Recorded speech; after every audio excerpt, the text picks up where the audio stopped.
గారిచ్చిన వరంతో ఆచమనం చేస్తే వ్యక్తుల యొక్క మనసులలో ఉన్న భావములను కూడా తెలుసుకోగలిగినటువంటి శక్తిని పొంది రచించినటువంటి పరమ ప్రామాణికమైన సత్యమైనటువంటి ఇతిహాసము రామాయణము. ఇటువంటి రామాయణాన్ని కానీ సుందరకాండని కానీ పరమ భక్తి శ్రద్ధలతో చెప్తున్న వాడి కన్నా కిందకి కూర్చుని ఎవరు వింటున్నారో, ఎవరు భక్తితో రామచంద్రమూర్తికి, సీతమ్మకి, హనుమకి నమస్కరిస్తున్నారో అటువంటి వారందరికీ కూడా భగవానుడి యొక్క పరిపూర్ణమైన అనుగ్రహం కలుగుతుంది. దూరదేశములలో ఉండిపోయినటువంటి బంధువులు తిరిగొస్తారు. పెళ్లి కానటువంటి యువతులకు పెళ్లిళ్ళు అవుతాయి.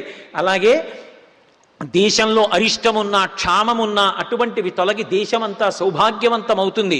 రాజులు విజయాలు పొందుతారు. అలాగే ఒకవేళ వివాహమై ఇంకా సంతానమును పొందనటువంటి స్త్రీలు రామాయణాన్ని విన్నంత మాత్రం చేత మంచి కుమారుడు లభిస్తాడు.